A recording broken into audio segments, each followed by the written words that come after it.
Today I'm going to share with you guys how to install a rubber crumb base for resin bound surfacing. Whether you're a professional installer or perhaps even tackling a project DIY, today I'll share a bit of a step-by-step guide.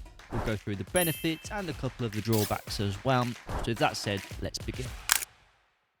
Now, rubber crumb base is made up from recycled rubber granules and granite stone, which is all bound together with a high-strength resin binder. But let me now discuss some of the benefits as to why we actually add rubber crumb into our base build process. Firstly, it's porous. Unlike concrete, rubber crumb allows water to drain straight through it because it's permeable. It prevents pooling, and as a result, it helps with the sustainable urban drainage system requirements, also known as SUDS requirements. Secondly, its flexibility. Its elasticity makes it less likely to crack in especially extreme weather conditions, which I guess is kind of like one of the concerns when it comes to using concrete. Thirdly, it's eco-friendly. It's made from recycled materials, so it's a great sustainable choice to make. Fourth and finally, it's also easy to install. Rubber crumb actually follows quite a similar process to resin-bound installation, and as a result, it's quite an easy process if you know what you're doing. But there is a drawback to it, and that's the cost. Just to be clear, the rubber crumb base isn't a substitute for any other base that you could potentially use, and instead it's actually an additional element to the Rhino base build process. Due to this, the rubber crumb obviously comes at an additional cost when it comes to installation, but fundamentally it's done to protect that top layer of the resin bound surface, because fundamentally the top layer of the surface is only going to be as good as the base that it's laid on. It's certainly like a cost versus longevity thing, whereby we would rather have a little bit of added cost associated with the install, but to then be therefore confident that the surface will certainly have a great longevity to it. Now, in terms of tools and materials, well, here are a list of tools and materials that you will need to complete the job. If you do need any of these materials, then be sure to reach out to me and I'll be able to sort something out for you. But hopefully now you have all the materials in hand. Now let's begin the installation. So here's how to install a rubber crumb base in 5 very simple steps. First up is to prepare the surface. First, we will install a geotextile membrane, followed by a ground reinforcement grid, and then we'll compact MOT Type 1 hardcore.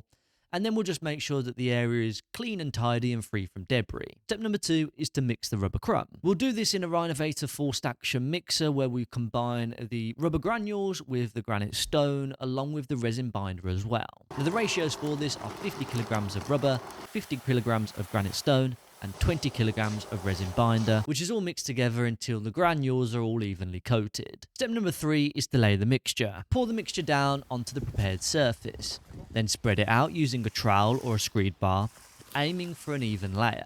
Now, the thickness of this surface may depend on your specific project that you have at hand, but for us, we typically layer a 40mm depth. Step number 4 is to level and compact it. Use a screed bar or a trowel in order to ensure that the surface is level. You can also lightly compact it using a trowel for a more uniform surface. Step number 5 is to allow the base to cure. For this, it can typically take around 24 to 48 hours, just depending on the overall weather conditions. But I would avoid walking on it or placing any kind of weight down on the surface until it's fully cured. And that's pretty much it. Your rubber crumb base is then ready for the top layer of resin bound to be installed on top of it. But before you go in all guns blazing, there are 2 final tips and consideration perhaps that you should think about. Firstly is the weather conditions. Now, you should always install this kind of stuff inside the right operating window, which for rubber crumb is ideally a completely dry day when the air temperature is between 5 and 25 degrees C. You also want to make sure that there's not too much humidity in the air either, because that could affect how it cures as well. The second consideration is your edging. Now, whenever you're installing rubber crumb or resin bound, you will need a hard edge for that resin bound or the rubber crumb to go up to, which can be in the form of either a block line or even a steel threshold strip, which ensures that the surface will cure correctly and you'll have a nice straight edge once the surface is complete. So that's a complete guide as to how we would install a rubber crumb base, but if you do want to see a bit more of a full guide on how we install the full base build process, then be sure to click on this video next. And if you did find this video helpful, then be sure to subscribe to the channel. Leave any questions that you've got as well down in the comment section below. With that being said, I'll see you over in the next one.